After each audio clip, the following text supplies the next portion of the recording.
Com microfone ou sem? O que vocês acham? Com? Então tá bom. Aí não acabo com... Eu já sou rouco, né? Amém.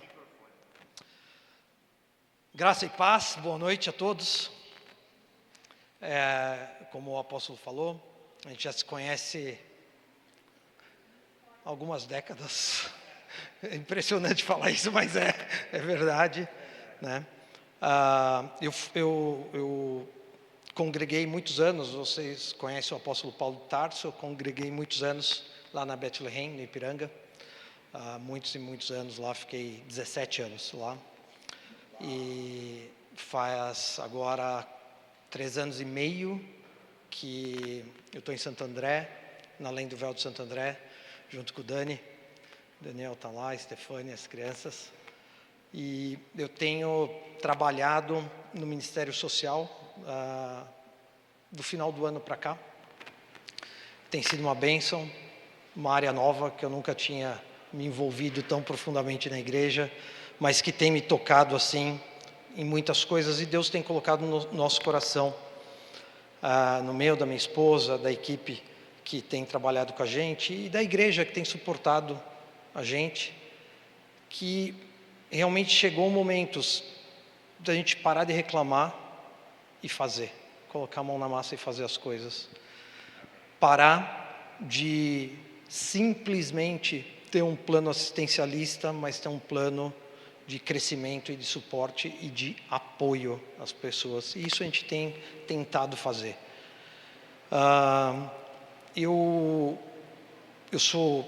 Eu trabalho numa empresa também há bastante tempo, estou nessa empresa, vou completar 33 anos esse ano, na mesma empresa, já passei por todas as áreas da empresa possíveis e imagináveis.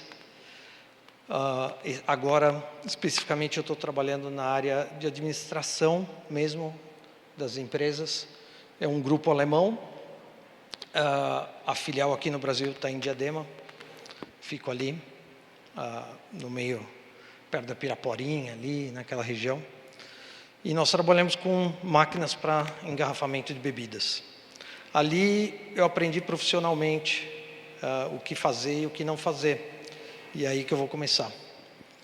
Eu comecei nessa empresa logo depois que eu terminei meu estágio. Eu fiz curso técnico de plástico, fiz meu estágio. O dia que terminou o estágio, logo depois, algumas semanas depois, eu comecei a trabalhar nessa empresa.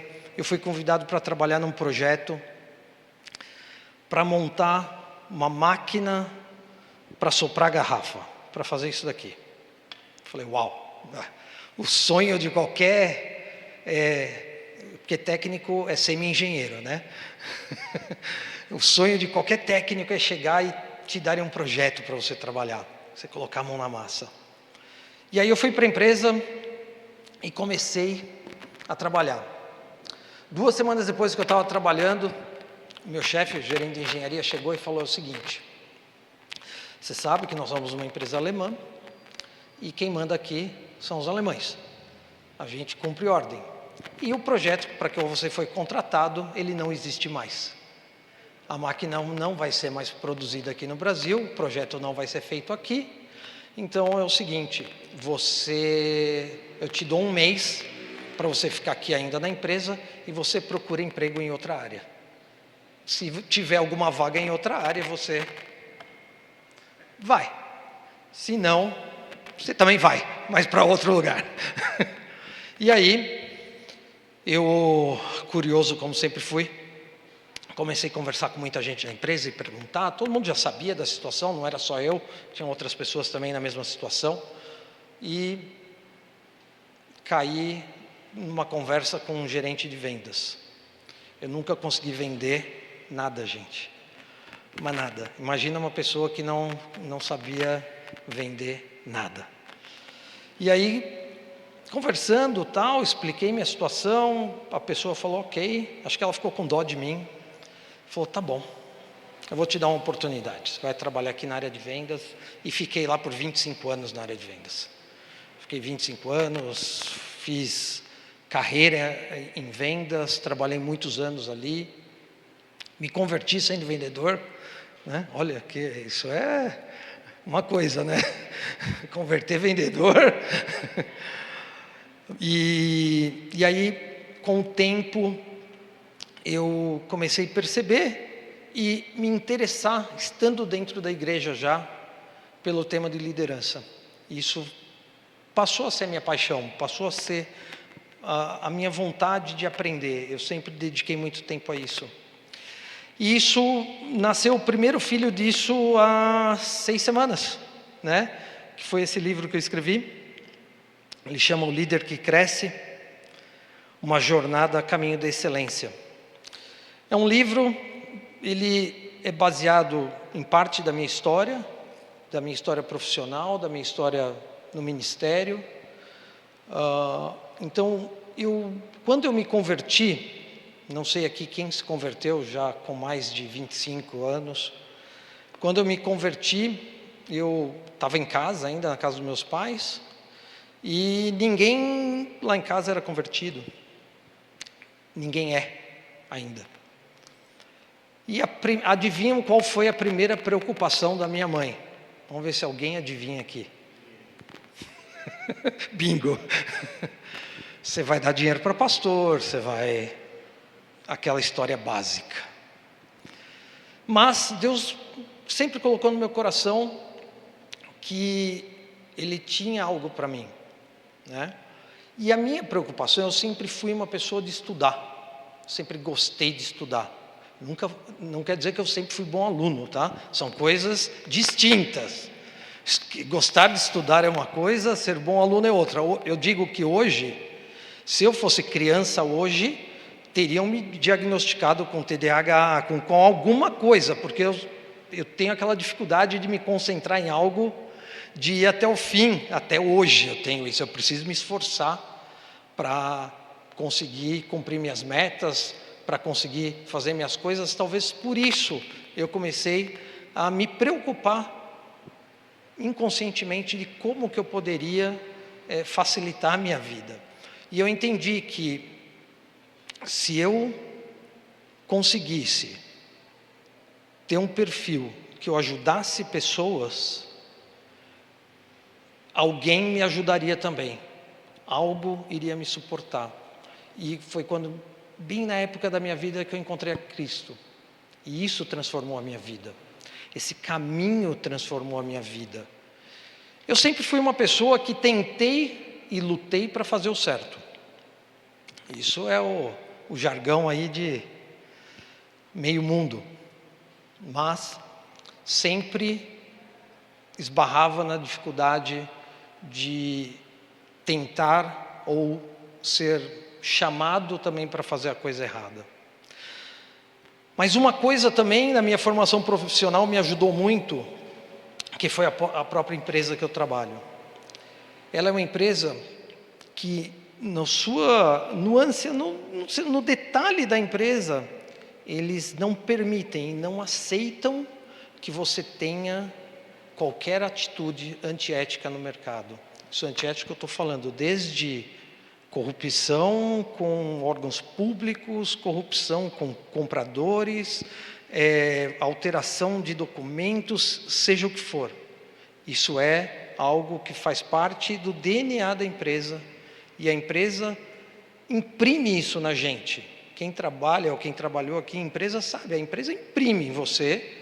Se você não se adapta, simplesmente você é convidado a sair da empresa, o vulgo demitido, e você vai buscar o seu caminho. E isso, glória a Deus, isso foi impresso em mim de alguma maneira. E isso eu trouxe para a minha vida, para a minha casa. Eu tento entregar isso para os meus filhos hoje. E aonde eu estou, eu trabalho para ser dessa maneira. E trabalho para ensinar. E isso é uma coisa que nasceu nesse livro aqui junto.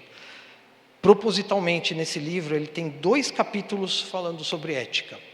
Ele tem diversos capítulos aqui, mas 2 propositalmente falando sobre ética. Um sobre o nosso papel como operadores, como gestores, como funcionários, como pessoa, sobre a ética. E um outro, o papel da organização para suportar as pessoas que querem agir com ética.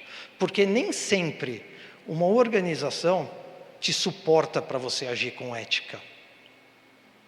Infelizmente, nós estamos num país que somos nós somos o país, certo? Não são os outros que são o país, nós também somos parte disso.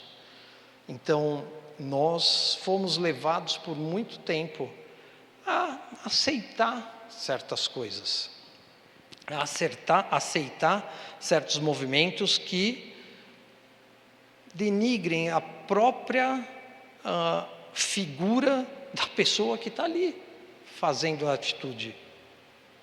E isso traz um peso sobre nós que depois a gente, num certo momento da nossa vida, nós vamos ser cobrados de uma maneira ou de outra. Um exemplo que aconteceu esses dias na minha casa. Minha esposa, ela sempre teve o sonho de ser professora de educação física.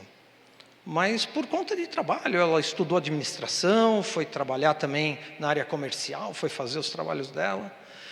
E aí depois de um tempo para cá, a vida nos deu condição de que ela parasse de trabalhar, que ela fosse cuidar dos nossos filhos, que ela entendeu, eu entendi e deu certo.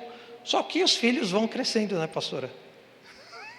Os filhos vão, e aí eles começam já dar sinais de que algo que nós já sabíamos, que eles não são nossos. Nosso papel é prepará-los para tudo que a vida vai cobrar deles. E aí minha esposa falou, vou voltar a estudar, vou fazer educação física. Fez educação física, entrou pandemia no meio. Imagina fazer educação física à distância no meio da pandemia. É um negócio assim, horrorento, gente. Chegar, falar assim, não, vou ter aula de basquete hoje. Ah, é? Aonde? Na frente do computador. Vai assistir NBA, né? E foi isso, ela passou mais da metade do curso dela de educação física na frente do computador e tudo bem. E aí chegou o momento dela fazer o estágio. Já tinha acabado a pandemia, senão ia fazer estágio de educação física no computador, né? Aula de educação física. Mas aí ela conseguiu, ela fez, e aí o coordenador de estágio dela chegou um dia para ela, uma conversa, falou, quantas horas faltam para você terminar seu estágio? Tal, 200 horas. E ela tinha um contrato lá de 50, 60 horas naquela escola.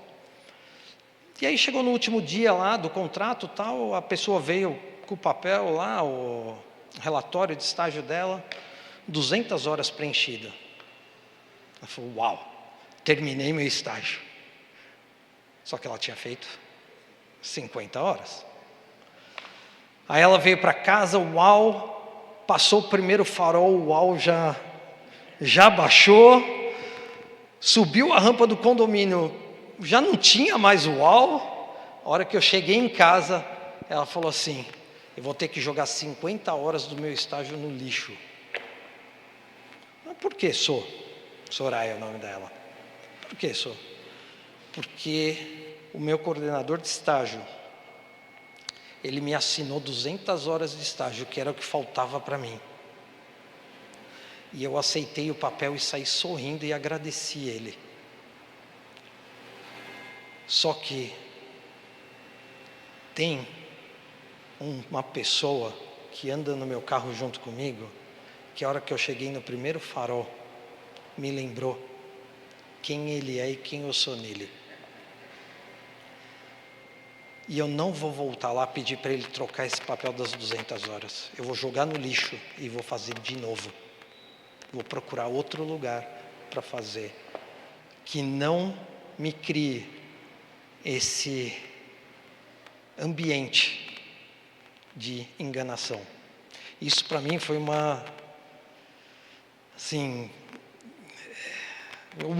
orgulho por ter uma esposa que escutou o Espírito Santo, que foi tocada e que não permitiu ser usada de uma maneira errada. Fala assim, mas qual é a diferença, né? Ela já fez, ela deu a aula, gente, ela estava lá. Não, o Espírito Santo falou com ela: com que cara que você vai chegar para uma criança de 7 anos e falar que ela não pode fazer isso se você fez pior? Qual era a regra? É cumprir as 200 horas? Então por que você não cumpriu?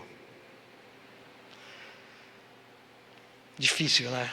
Difícil. Parece uma coisa simples, né? Mas no final da história não é. Se vocês puderem, eu vou ler aqui, não precisa abrir a Bíblia. Eu vou ler aqui Filipenses 2, que está aqui no versículo 1.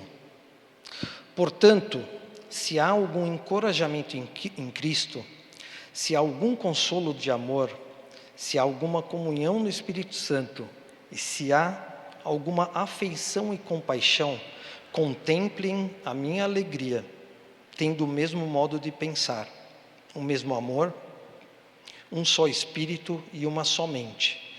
Nada façam por ambição egoísta ou por vaidade, mas humildemente considerem os outros superiores a vocês mesmos, cuidando cada um não somente dos próprios interesses, mas também dos interesses dos outros. Amém? Eu sei que a introdução foi longa, mas vamos orar. Pai, em nome de Jesus, eu te louvo e te agradeço, Senhor, pela sua palavra, Senhor. Senhor, nos ajuda aqui, Senhor, a caminhar, Senhor, nessa conversa, nessa noite. Senhor, que em nome de Jesus o Senhor possa impactar a minha vida, o Senhor possa tocar novamente na minha vida, Senhor, como o Senhor tem feito todos os dias, Pai. Em nome de Jesus. Amém. Glória a Deus. E isso, né, foi um tapa na cara na minha vida. E aí, um desses capítulos de integridade, ele tocou em mim, e aí eu sempre busco exemplos no livro, sempre tentei buscar exemplos bíblicos e exemplos do mercado. Eu tentei colocar o contraponto, como pessoas no mercado, mesmo sem saber, muitas vezes eles estão refletindo o que Jesus nos ensinou na Bíblia. Da mesma forma que tem o outro contraponto, que é aquele que faz totalmente o contrário. Em 2010, eu fui para Chicago, na conferência do Summit, do Leadership Summit, que acontece em Chicago no mês de agosto. Uma conferência bem legal.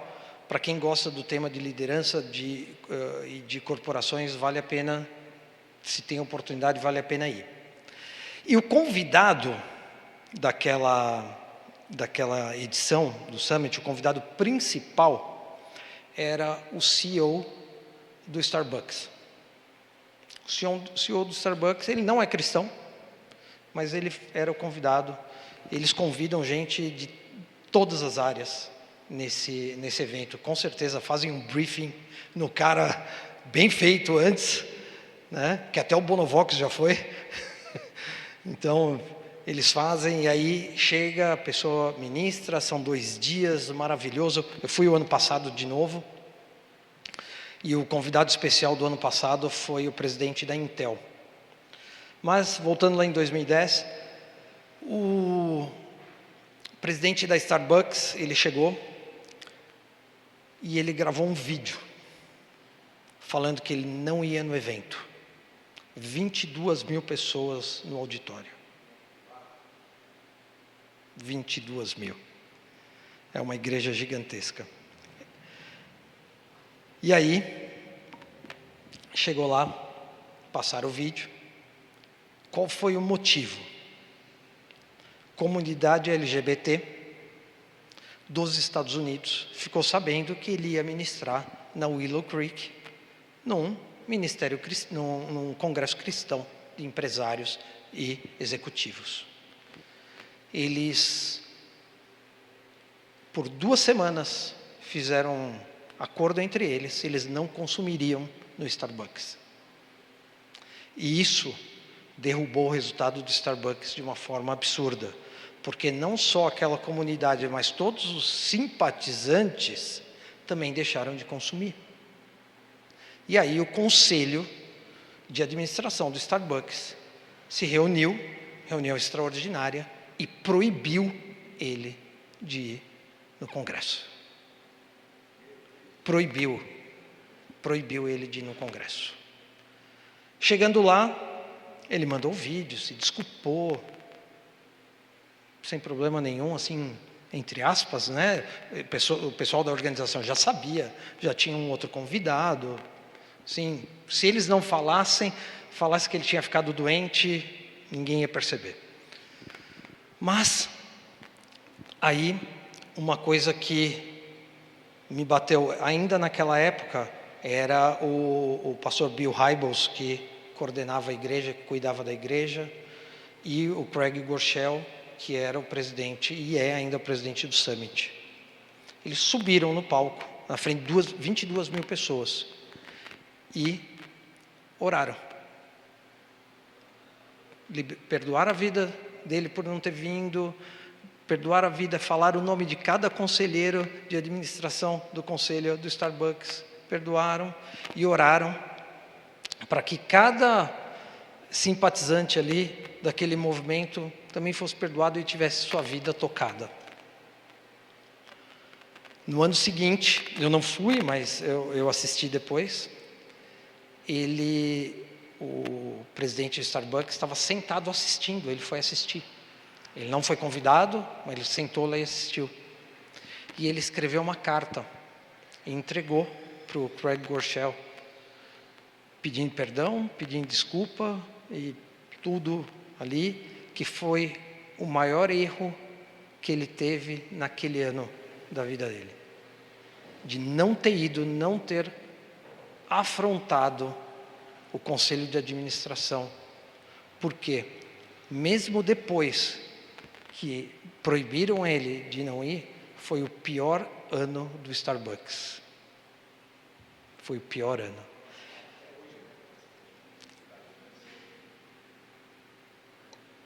E isso, né, ele teve, logo depois ele teve um problema no Starbucks, e eles tiveram que paralisar as operações de 7.000 lojas nos Estados Unidos. 7.100 lojas eles tiveram que parar.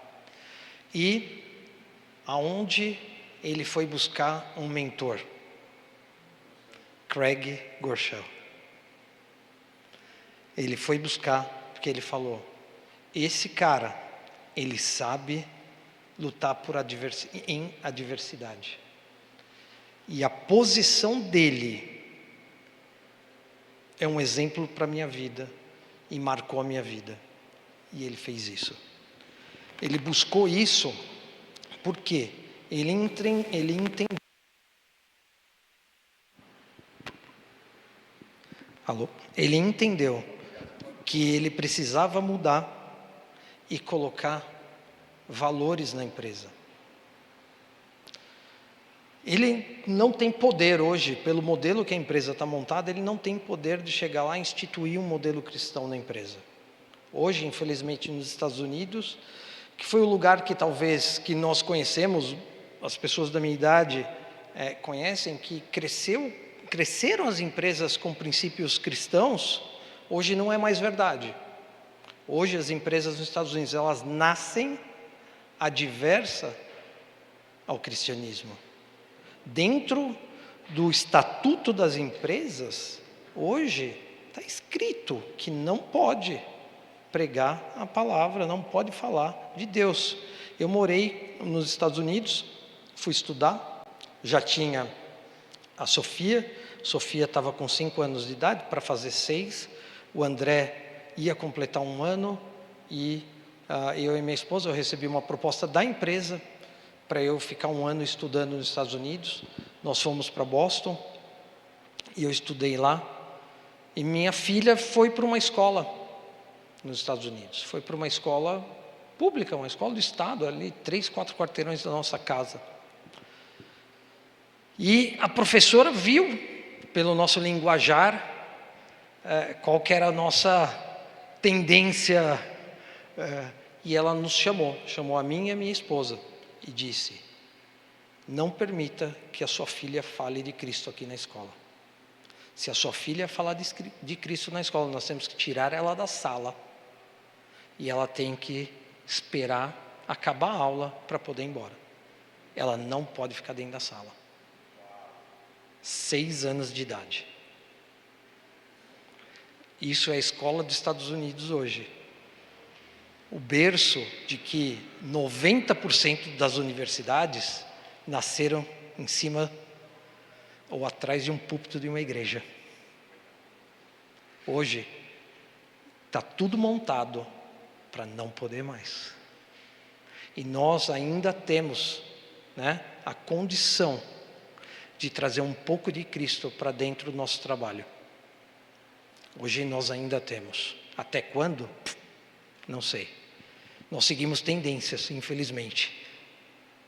Então é muito provável que daqui a algum tempo, os meus filhos, os nossos filhos, vão enfrentar os mesmos problemas que os Estados Unidos têm enfrentado hoje. Então, Deus, Ele tem que começar a entregar estratégias para a gente, para que a gente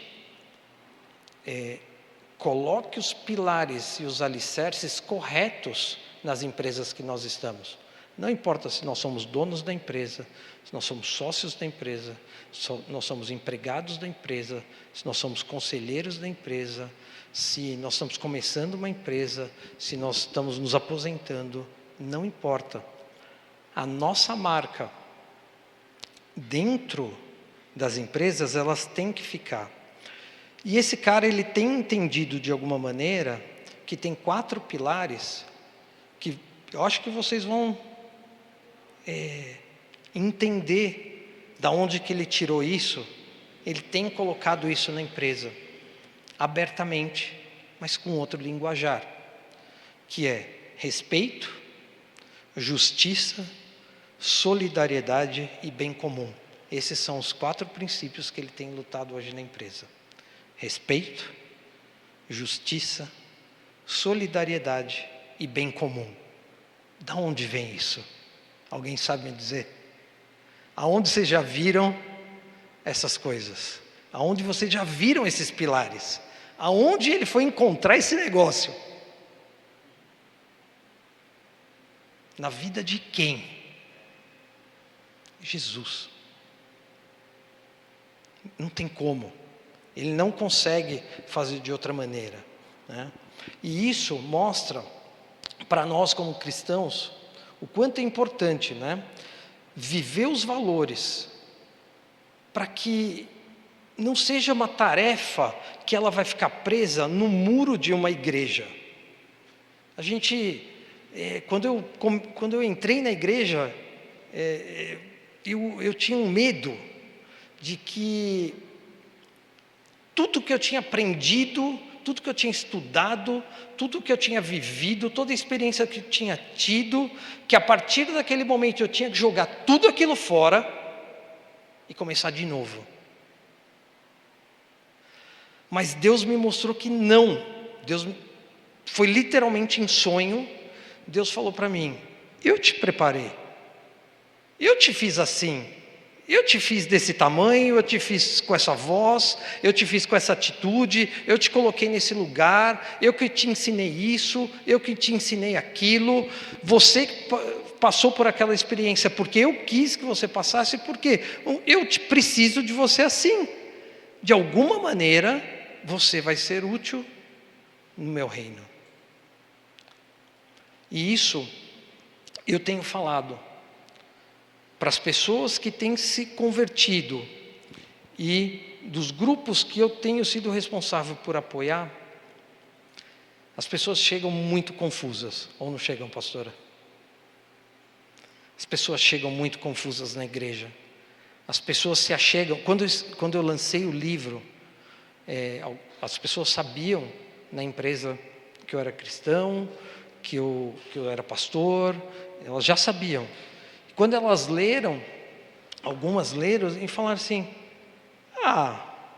mas nem tem tanta coisa assim de pastor aqui no livro, é um livro de negócio, fala de Deus, tem umas passagens da Bíblia, tem umas pessoas diferentes aqui que eu nunca ouvi falar, mas, normal. Eu falei, tá, até hoje você me achava normal, é isso que você está dizendo, né? Porque você está falando que agora é normal, né? Mas Deus preparou a gente para que a gente possa sair do confinamento e de verdade atuar fora das paredes da igreja. E com isso, a gente tem que se comportar de maneira que vai realmente engrandecer o nome de Deus. Lógico, uma pessoa que acabou de se converter, que não está sendo acompanhada por alguém, que não está sendo suportada, que não está sendo ajudada, que não tem ali uma orientação, ela se perde. E aí a bagunça que ela faz é fácil de arrumar, né, pastor? A bagunça que ela faz é complicado de arrumar. Por quê? Porque ela vai ser o exemplo, porque ela fala que ela se converteu, ela fala que ela conheceu Jesus. Todo mundo. Primeira coisa que você faz, você sai falando: conhecer Cristo vai transformar minha vida, que não sei o quê. E aí no dia seguinte o cara vai numa negociação e o comprador pede bola, ele fala 5 ou 10%. Mas ontem a gente estava lá, você falou, eu vi no Instagram lá que você estava na igreja, não sei o quê. Porque é uma contaminação, é um vírus. Parece que o vírus acaba quando passa daquela porta para cá. E parece que o vírus fica ali na porta. E a hora que a pessoa sai da porta, parece que infecta de novo. É impressionante. Infelizmente, tem sido assim em muita coisa. Mas nós todos fomos levantados para ser diferente. Nós todos fomos levantados para fazer a diferença. Todos fomos levantados para trazer exemplo. E é só através do exemplo que a gente vai conseguir. Principalmente para essas pessoas novas que têm chegado na igreja, para essas pessoas novas que têm procurado um refúgio, não só naquele matrimônio que está com problema, que é um baita problema, não só naquele filho que está trazendo problema, que é um baita problema, não só na pornografia que a pessoa tem ali aquele vício, que é um baita problema, não só nos pequenos roubos ou nos grandes roubos que a pessoa faz, que é um baita problema, mas um outro baita problema é ser o exemplo para dezenas e centenas de pessoas e não ter a vida transformada. Você falar que conheceu a Cristo, mas não transforma a sua vida através de Cristo. Então, por isso, a gente tem que estender o nosso comportamento dentro do mundo. A gente tem que estender aonde nós estivermos, na nossa casa, na nossa família, na nossa escola, no trabalho, momento de descanso, nas interações diárias que a gente tem, nós temos que estender isso, o que talvez o presidente do Starbucks está tentando, de alguma maneira, né, fazer dentro da empresa dele, que é trazer o respeito, a justiça, a solidariedade e o bem comum. Isso, a gente tem que aprender a colocar a necessidade das outras pessoas na frente da nossa. Isso gera integridade, isso gera ética.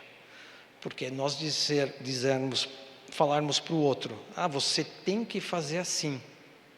Mas a hora que você é confrontado com o problema, você faz de outra maneira, então a posição é: tá bom, você está com esse problema? Vem cá, eu vou contigo resolver o problema. Eu vou estar do seu lado. Ah, mas você não pode entrar na reunião comigo, lá com o meu cliente. Tá bom, olha, está aqui o meu WhatsApp. Se você perceber que você vai, desculpa a palavra, fazer besteira, você pede, fala que você precisa ir no banheiro ou tomar uma água. E você me liga, que nós vamos orar junto na hora, antes de você fazer a coisa errada. Ou eu vou ficar te esperando aqui. A hora que você sair da porta ali do mercado, que você está negociando o negócio, eu estou aqui. E nós vamos orar junto e vamos agradecer a Deus pelo que você fez lá dentro. Só que toma cuidado com o que você fez lá dentro. Toma cuidado. Mas eu vou estar contigo. E isso não é fácil. A vida de pastor, para esse tipo de coisa, não é fácil. Porque muitos de nós não conhecemos a realidade das outras pessoas. E nós queremos transformar a pessoa do jeito que nós fomos transformados. Mas nós precisamos transformar as pessoas do jeito que Cristo nos transformou. Que é o quê? Cada um aqui sabe.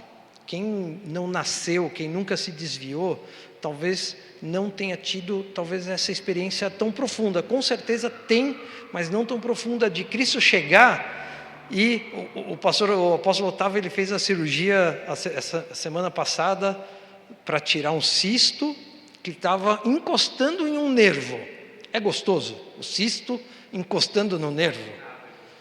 Se respirar, era gostoso respirar? É horrível, porque aquilo te lembra algo de minuto em minuto. E Cristo nos transformou dessa maneira. Cristo, ele pegou aquele cistozinho e ele tirou aquilo e falou: olha, agora é assim. Nós zeramos o jogo, zeramos tudo. Você não vai jogar fora aquilo. Cada machucado que você teve na sua vida vai ficar aí. Cada corte, cada erro vai continuar, mas o meu perdão está sobre a sua vida. Eu estou te perdoando. O próprio Cristo nos perdoa. E isso nos traz a obrigação de entregar o serviço cristão para todo mundo. E o pilar para o serviço cristão é a ética e a integridade. É fazer o certo da maneira certa. Se nós não fizermos o certo da maneira certa, nós não temos moral. Nem moral humana e nem moral cristã de falar sobre a vida de nenhuma pessoa. Isso foi o que a minha esposa escutou do Espírito Santo lá, por causa de horas de estágio. Horas de estágio. Ela falou: eu não posso fazer isso. 40 anos de idade, se eu fizer isso, como que eu vou cuidar de uma criança? Como que eu vou cuidar de um aluno? Como que eu vou fazer algo e falar para aquela criança, para aquele aluno, que ele está errado? O roto falando do rasgado, né? E aí, isso é um ato de submissão. Não é um ato fácil. Não é algo simples de fazer. Porque tenho certeza que cada um no seu trabalho, no seu negócio, tem as suas dificuldades, tem os seus desafios, e não é simples chegar e apontar o dedo para o outro. Até porque a gente nem sabe se nós não deveríamos estar apontando para nós mesmos. Porque os nossos erros, eles são complicados. Eu lembro uma história, todo mundo vai lembrar aqui.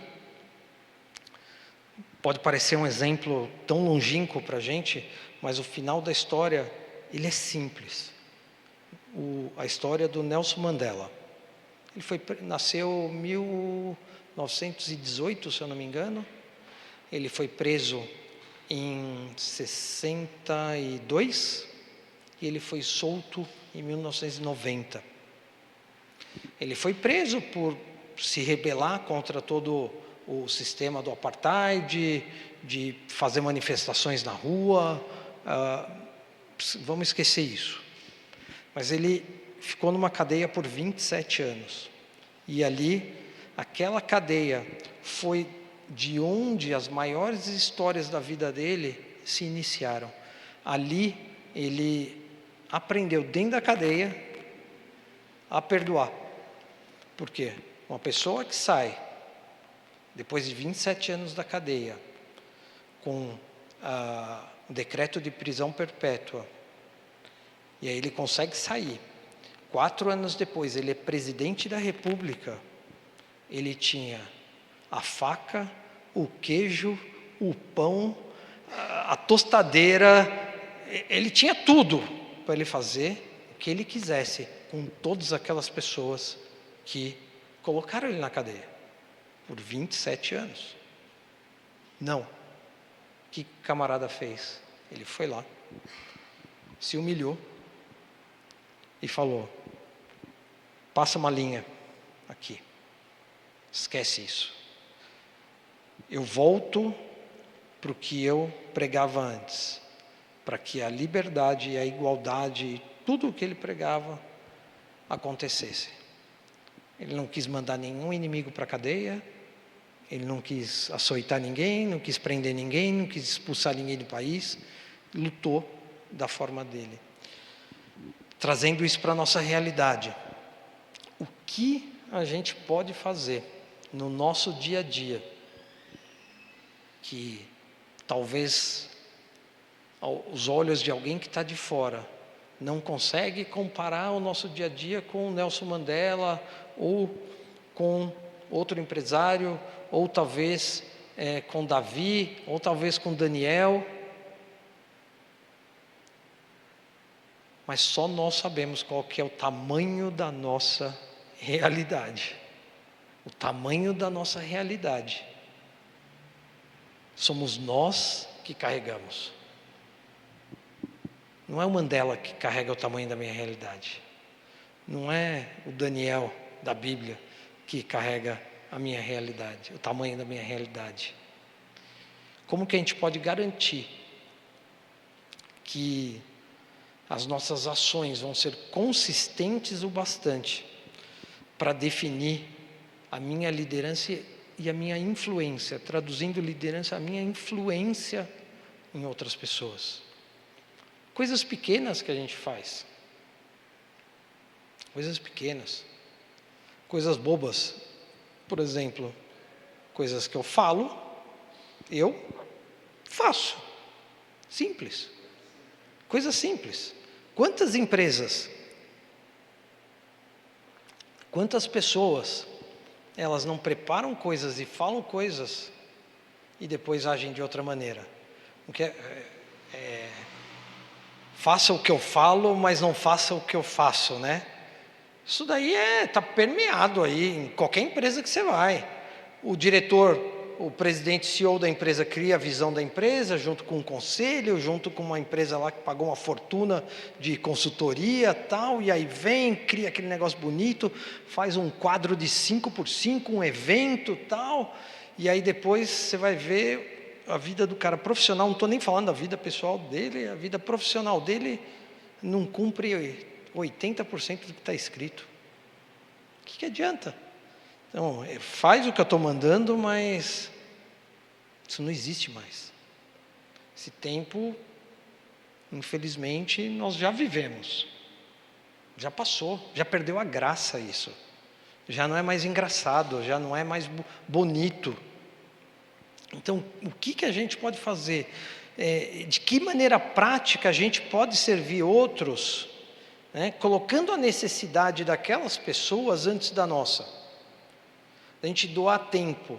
Falar de doação de tempo para pastores não é tão complicado de entender, porque vocês doam o tempo de vocês a todo momento. Não é fácil. Vocês doam o tempo de vocês dia e noite. Dia e noite. Se alguém ligar 10 horas da noite, pastor, pelo amor de Deus, agora, eu preciso agora, ora por mim, ou até, preciso que vai lá agora, resgatar alguém que está não sei aonde, vai, pastor vai, então o que no nosso negócio, se o pastor pode, por que eu não posso na empresa que eu trabalho? Eu quero ser tanto igual pastor, queria ser o pastor da igreja. Às vezes a gente não é pastor nem da cadeira da mesa que a gente senta. A gente não é pastor nem do computador, porque a gente fica perdendo tempo às vezes ali. A gente não é pastor nem da nossa vida. Até quando, né? O que a gente pode fazer? Qual estratégia que a gente pode adotar para promover dentro do ambiente de trabalho? Ambiente de trabalho é todo mundo que está ali. Que estratégia que a gente pode fazer?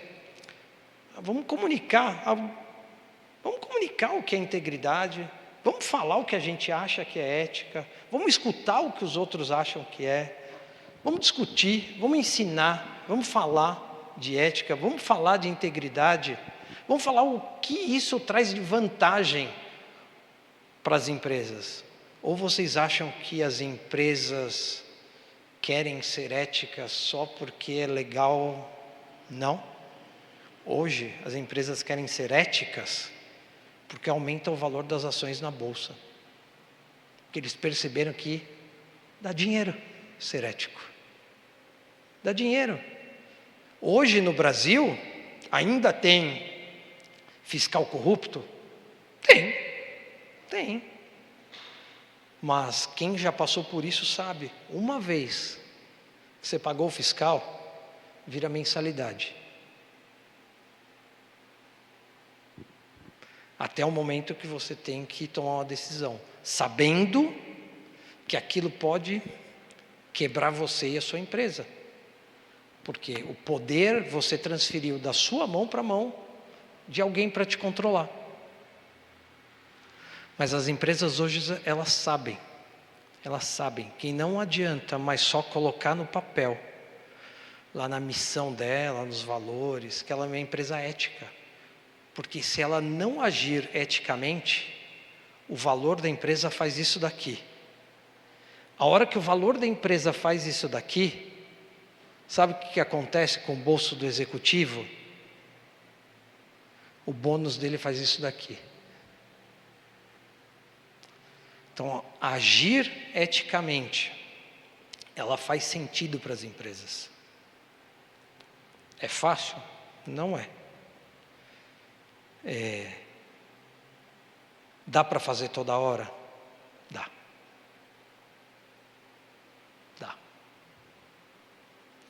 E com isso, né?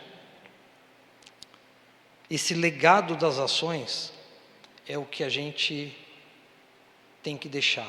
Depois que eu tive filhos, mais ainda, eu falei comigo e nas minhas orações e com a minha esposa.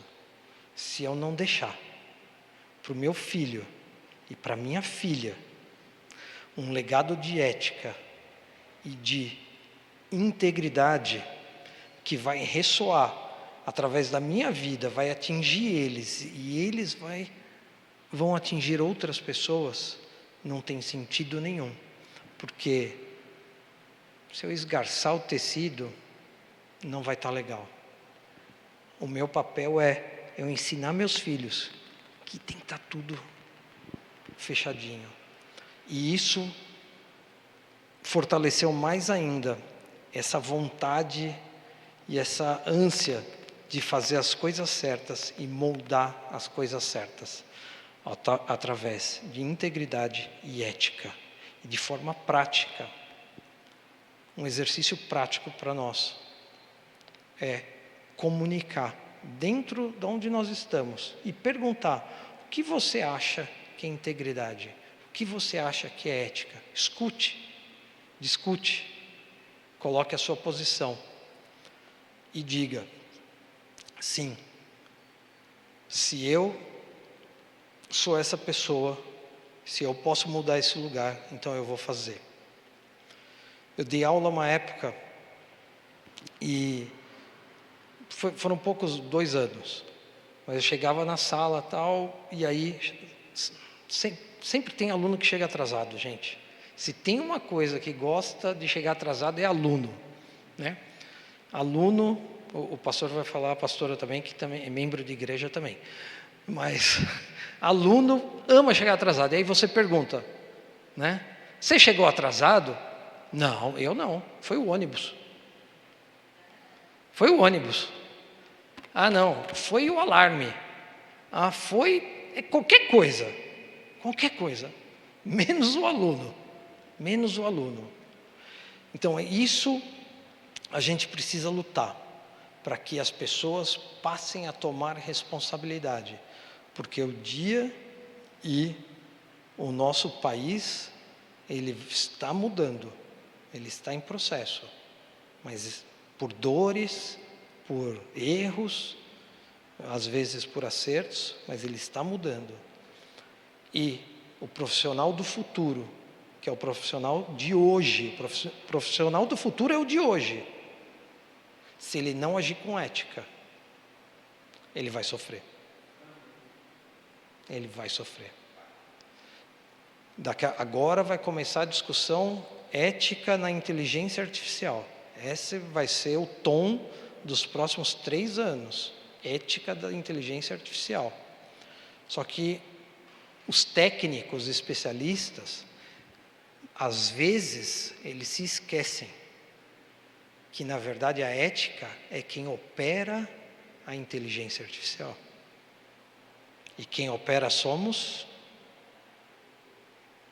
nós.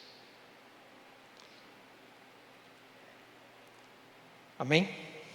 Glória a Deus. Obrigado, gente. Era isso que eu tinha para falar. Amém? Espero que possa ter contribuído para algo para vocês. Tá? E eu vou fazer uma coisa, eu vou ali na frente, eu vou presentear cada um de vocês com um livro que eu tenho ali. Aí, leiam. E eu estava falando para o apóstolo agora há pouco, eu falei, eu não sei quem aqui já escreveu algum livro, mas, gente, a pior coisa que tem quando você escrever um livro é as pessoas comprarem e lerem o livro e não comentar nada, gente. Nem positivo e nem negativo. Né? Leiam. Depois aqui tem o meu endereço do Instagram, tem do LinkedIn também. Escrevam lá, comentem, falem, foi legal, isso aqui não está legal. Aí o que não está legal, você manda direct. Tá? Amém? Encerrar, pastor.